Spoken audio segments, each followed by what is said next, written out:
नमस्कार दोस्तों, मैं स्मित पटेल आप सभी लोगों का एक बार फिर अपने इस ऑनलाइन प्लेटफ़ॉर्म पर स्वागत करता हूं। दोस्तों, जैसा कि आप सभी लोग जानते हैं कि मैं इस प्लेटफ़ॉर्म पर आप लोगों को सोशियोलॉजी यानी कि समाजशास्त्र के बारे में पढ़ाता हूं। सोशियोलॉजी से रिलेटेड हम लोगों ने कुछ वीडियोज़ पहले ही अपलोड कर दिए हैं। अगर आप लोग उन वीडियोज़ को देखना चाहते हैं, तो उनकी जो लिंक है वो डिस्क्रिप्शन बॉक्स में मैंने दे दी है, वहाँ पर आप जा कर के उन वीडियोज़ को भी देख सकते हैं। दोस्तों, अब हम लोग बात करते हैं अपने आज के टॉपिक की, जो है किनशिप, जिसे हम लोग हिंदी में नातेदारी के नाम से भी जानते हैं। अगर हम लोग बात करें किनशिप की, तो किनशिप में एक बहुत ही इम्पोर्टेंट टर्म आता है जिसे हम लोग डिसेंट के नाम से जानते हैं और जिसको हिंदी में हम लोग वंशावली भी कहते हैं। तो इस वीडियो में हम लोग किनशिप को पूरी तरीके से समझेंगे। किनशिप कितने टाइप्स की होती हैं, भारत में किस प्रकार की किनशिप पाई जाती है, ठीक है, उसमें डिसेंट अपना कैसे रोल प्ले करता है, क्या क्या रूल्स होते हैं रेजिडेंस के, क्या रूल्स होते हैं इनहेरिटेंस के। इन सभी टॉपिक्स का एक मतलब ब्रॉडर डिस्कशन हम लोग इस वीडियो में करने वाले हैं।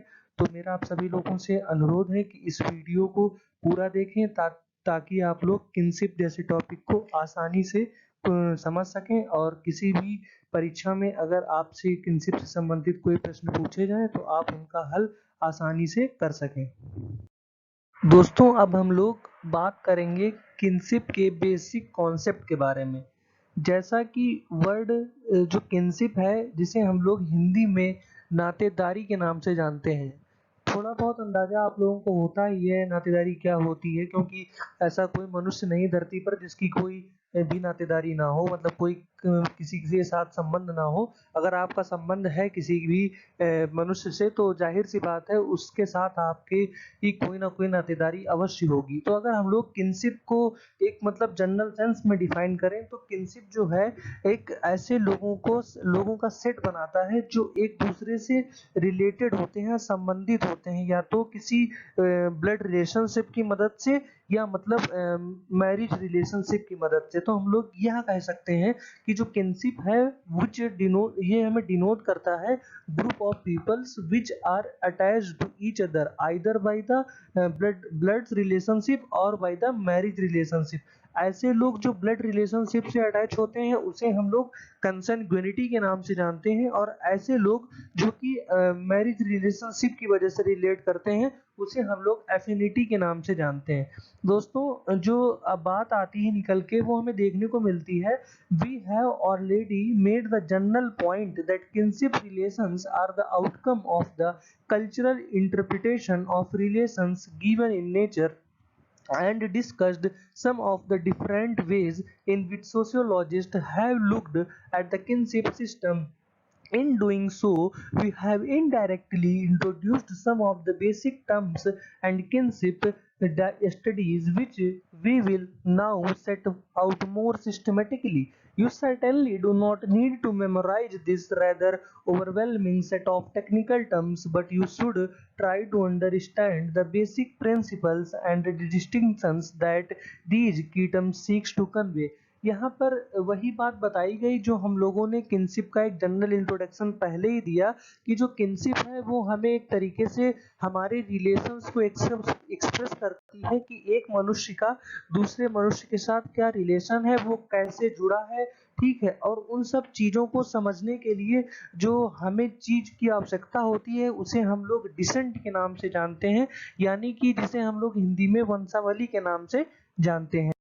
इसी क्रम में आगे बढ़ते हुए दोस्तों, हम लोग अब देखेंगे कि डिसेंट जो होती है, जो वंशावली होती है, उसके कितने प्रकार एग्जिस्ट करते हैं। सबसे पहले तो हम लोग बात करते हैं कि ये डिसेंट या वंशावली होता क्या है।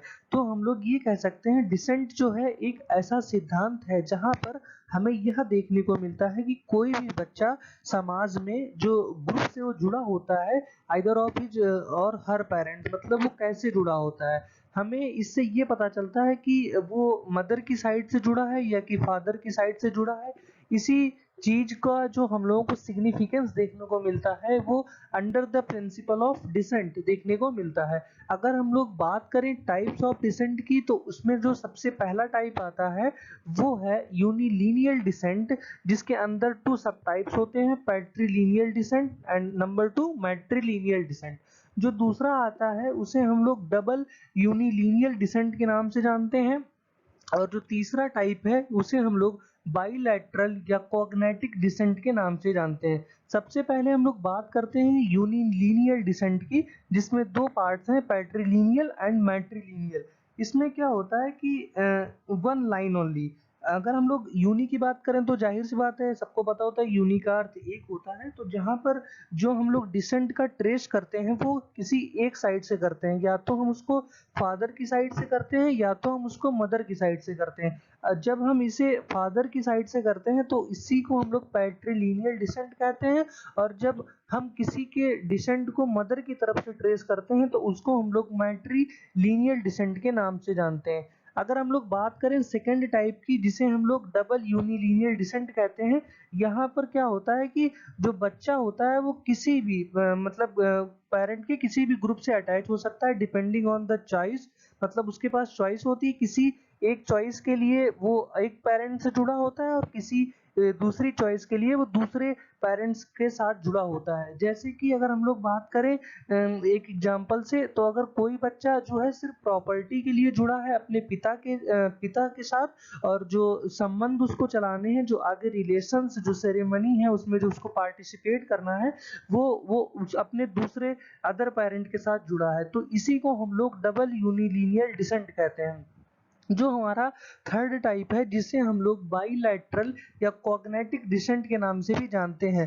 तो इसके तहत दोस्तों क्या होता है कि जो सोसाइटी होती है, इसमें जो चाइल्ड है, जो बच्चा होता है, उसमें उसको मतलब बराबर माना जाता है दोनों तरफ से, फादर की तरफ से भी और मदर की तरफ से भी। हम लोग कह सकते हैं कि the child is regarded as a descendant equally of both the father and the mother, except that the titles and surnames are usually passed down along the male line। जो सरनेम्स होते हैं वो मेल की तरफ से ही होते हैं, but जो स्टेटस होता है, जो उसकी वंशावली होती है, वो दोनों की तरफ से देखी जाती है, फादर की तरफ से भी और मदर की भी तरफ से। तो अब हम लोगों ने डिसेंट के तीनों टाइप्स को बहुत ही अच्छी तरीके से समझ लिया है। अब हम लोग बात करते हैं आगे में जो अपने रूल्स हैं इनहेरिटेंस और रेजिडेंस की। ठीक है दोस्तों, बात करेंगे रूल्स की, जिसमें हम लोगों का जो पहला नियम है वो है रूल्स ऑफ इनहेरिटेंस, मतलब विरासत के नियम। अगर हम लोग बात करें इनहेरिटेंस की, तो इसमें दो केस होते हैं। जो प्रॉपर्टी होती है, मतलब कोई भी चीज होती है प्रॉपर्टी, इन्हें किसी प्रकार की गुड्स या कोई भी थिंग जब वो पास होती है एक जनरेशन से दूसरी जनरेशन में, तो उसी को हम लोग विरासत के अंदर रखते हैं।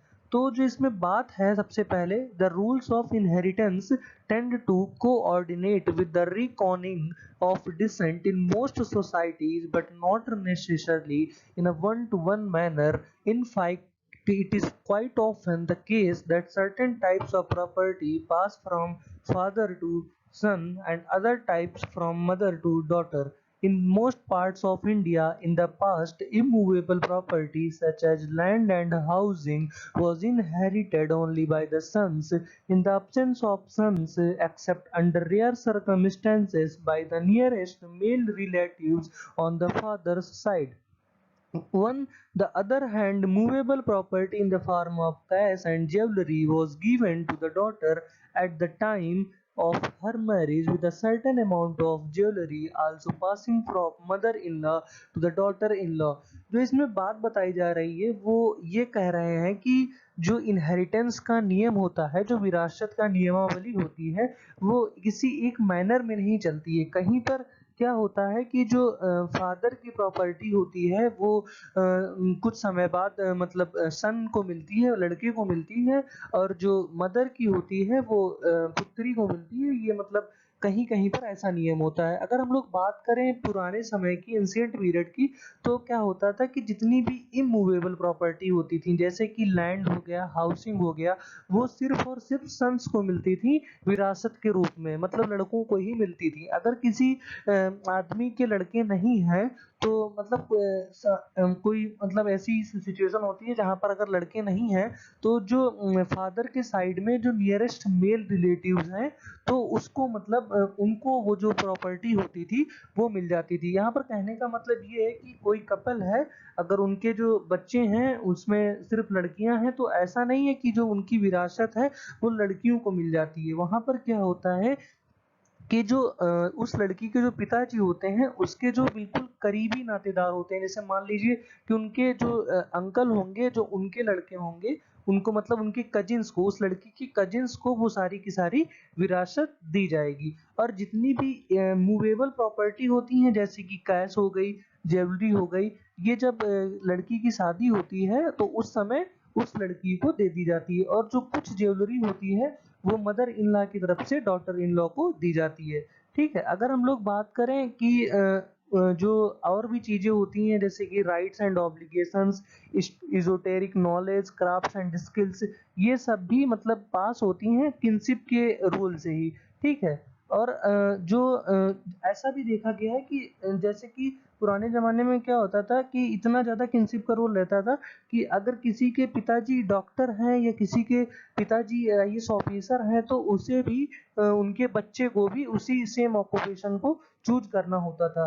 एक most of the Indian women who have been successful in the political domain are either daughters, sisters और wifes of the people who have been active in the politics. अगर हम लोग बात करें राजनीति की तो उसमें हम लोग देखते हैं कि अगर कोई महिला का पॉलिटिक्स में अच्छा खासा नाम है तो वो वही लोग होते हैं जिनके घर से ऑलरेडी पहले से ही कोई ना कोई मतलब उनका अच्छा खासा नाम राजनीति में हो। जैसे हम लोग एग्जांपल ले सकते हैं अपने भारत में नेहरू जी के परिवार की। ठीक है दोस्तों,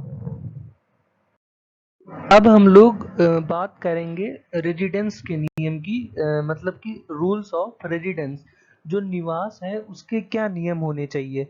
ठीक है, तो निवास का मतलब यहाँ पर ये है कि जब किसी भी मनुष्य की या किसी भी पर्सन की जब शादी होती है तो वो लोग आफ्टर मैरिज कहाँ पर रहेंगे।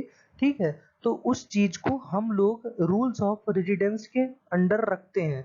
इसमें जो है कुछ 3 टर्म्स हैं जो आते हैं जिनको हम लोग डिस्कस करना है, जिसमें से हमारा पहला टर्म है नियो लोकल, दूसरा है पैट्री वायरी लोकल एंड तीसरा है मैट्री लोकल। अगर हम लोग बात करें नियो लोकल की तो नियो लोकल की जो सिचुएशन है हम लोग कहेंगे कि वहां पर एग्जिस्ट करती है जहां पर शादी के बाद हस्बैंड और वाइफ अपना एक स्वतंत्र घर बना लेते हैं और वहां पर जाकर के रहते हैं। तो इस सिचुएशन को हम लोग नियो लोकल के अंडर रखेंगे, जैसा कि हम लोगों को मॉडर्न वेस्टर्न सोसाइटी में देखने को मिलता है। अगर हम लोग इसको आसान भाषा में समझें तो अगर किसी मतलब मेल और फीमेल की अगर शादी होती है, आफ्टर दैट वो लोग मतलब शादी के बाद अपने एक नए घर में जाकर के सिर्फ वही लोग रहते हैं, तो वो जो सिचुएशन दिखेगी हम लोगों को, वो सिचुएशन दोस्तों होगी नियो लोकल की। ठीक है, हमारा जो दूसरा टर्म है जिसे हम लोग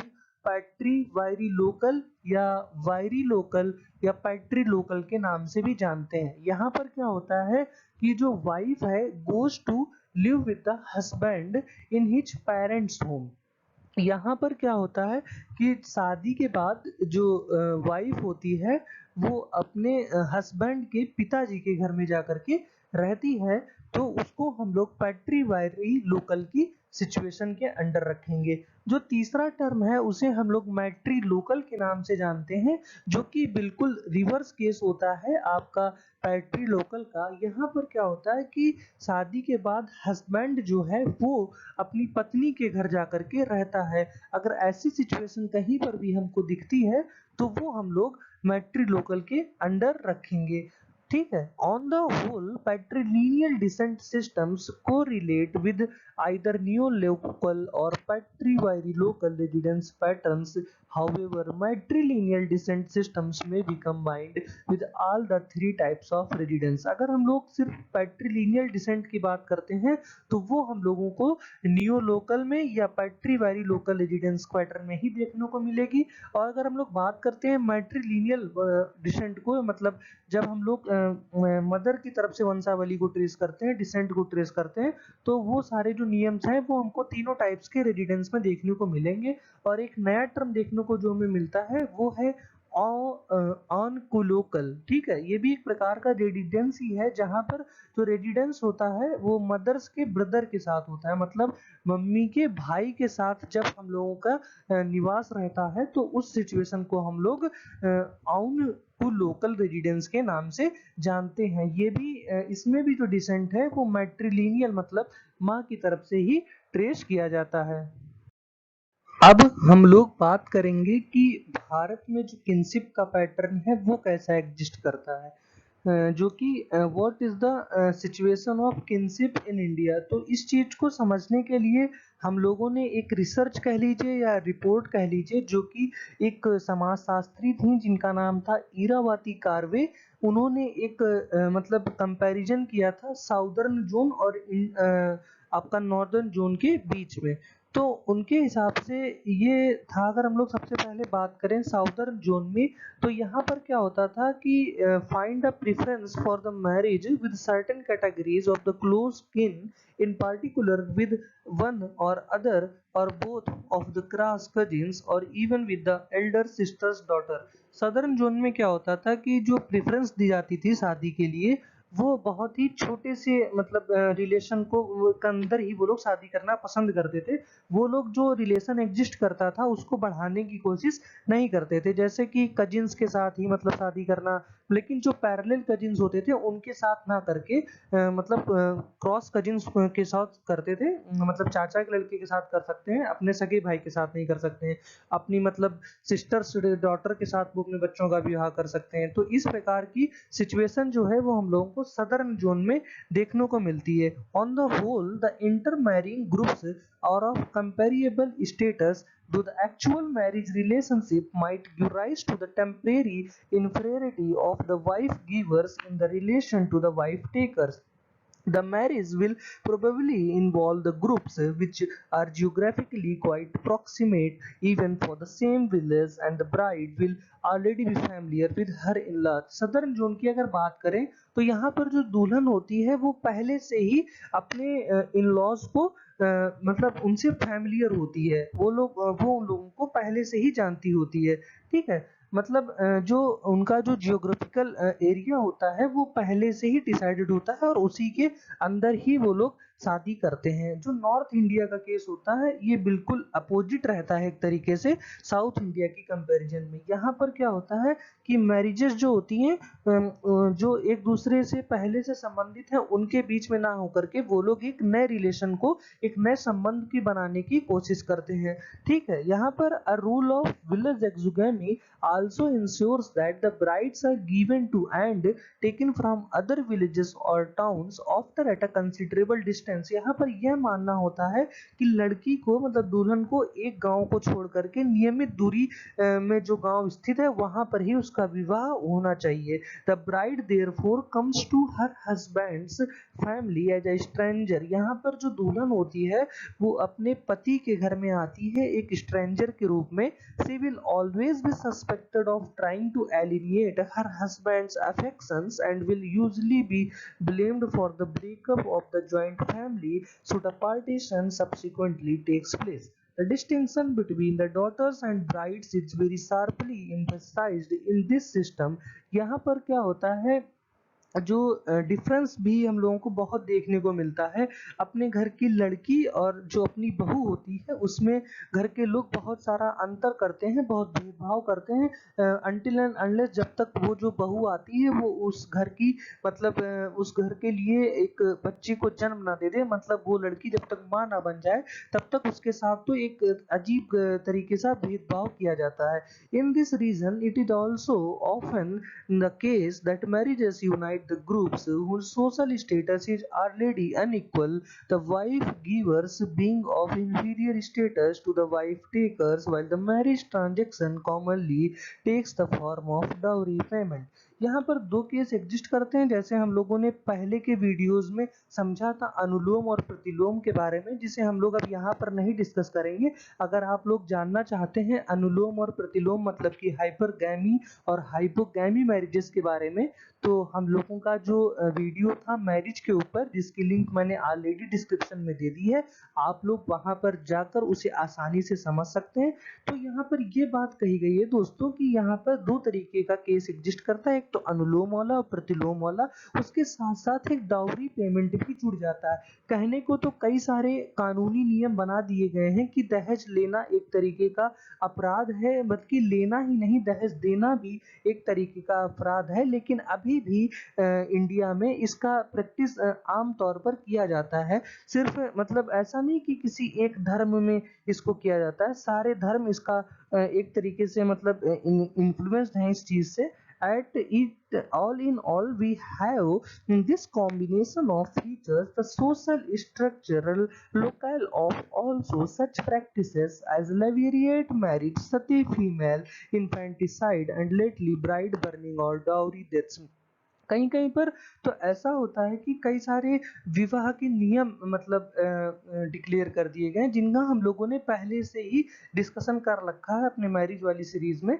हम लोग फिर भी एक टर्म आ रहा है, जैसे यहाँ पर लेविरिएट मैरिज। यहाँ पर क्या होता है कि अगर शादी के बाद किसी भी कपल में अगर मेल पर्सन की डेथ हो जाती है, तो अगर उसमें जो अगर सेकेंड मैरिज की बात होती है फीमेल की, तो जो प्रेफरेंस दिया जाता है वो उनके हस्बैंड को ब्रदर्स के साथ ही उनको शादी करनी होती है। ठीक है, जो सबसे मेजर डिफरेंस रहता है नॉर्दर्न एंड साउदर्न सिस्टम में, जो इरावती कार्वे ने नोटिस किया, वो रहता है कि डिसेंट का जो रूल है वो उससे संबंधित, इनहेरिटेंस से और मैरिज से संबंधित, जिसे हम लोगों ने आसानी से समझ लिया। अगर वन वर्ड में देखें तो नॉर्दर्न साइड में एक तरीके का पैट्रिलिनियल देखने को मिलता है, और जो अगर हम लोग बात करें सदर्न जोन की, तो वहां पर एक तरीके से मैट्रिलिनियल का फॉर्म हम लोगों को देखने को मिलता है दोस्तों। आज के वीडियो को हम लोग यहीं पर समाप्त करते हैं। मैं आशा करता हूं कि आप लोग इस किनशिप टॉपिक को अच्छी तरीके से समझ गए होंगे, और किसी भी प्रतियोगी परीक्षा में अगर आप लोगों से कोई भी प्रश्न पूछा जाता है या आपके किसी यूनिवर्सिटी एग्जाम में इससे संबंधित कोई प्रश्न आता है, तो आप लोग उसका उत्तर आसानी से दे सकेंगे। अगर हम लोग बात करें यूनिवर्सिटी में जो एग्जाम होते हैं बीए में, जो अगर कोई विद्यार्थी सोशियोलॉजी सब्जेक्ट लिए है, तो इससे क्वेश्चंस जो बन सकते हैं, उसमें तो पहला क्वेश्चन जो बनेगा वो है कि what is the principle of descent and explain in one line. एक तो ये बन सकता है, दूसरा बन सकता है explain the types of descent. तीसरा जो क्वेश्चन बन सकता है, जो पैट्रियरिकल और मैट्रियरिकल सोसाइटी है उसको एक तरीके से डिफरेंशिएट करना या उसके कॉन्सेप्ट को एक्सप्लेन करना। और यही सारे क्वेश्चंस बन सकते हैं। इसके अलावा किनशिप में कोई भी क्वेश्चन नहीं बनेगा। अगर हम लोग से पूछ लिया जाता है कि उस सोशियोलॉजिस्ट का क्या नाम था जिसने किनशिप के ऊपर रिसर्च की थी साउदर्न जोन और नॉर्दर्न जोन के बारे में, उसने बताया था, तो उसका आंसर होगा इरावती कार्वे, जिसका हम लोगों ने डिटेल्ड डिस्कशन अपने वीडियो में कर लिया है। आखिरी में मैं यही कहना चाहूँगा कि अगर आप लोग सोशियोलॉजी के और वीडियोस देखना चाहते हैं, तो आप हमारे चैनल शिक्षा पॉइंट को सब्सक्राइब करें और अधिक से अधिक मात्रा में इसे शेयर करें, ताकि आने वाले वीडियोस को आप लोग आसानी से देख पाएं और समाज को एक व्यवस्थित और एक सिद्धांतिक तरीके से समझ सकें। धन्यवाद दोस्तों।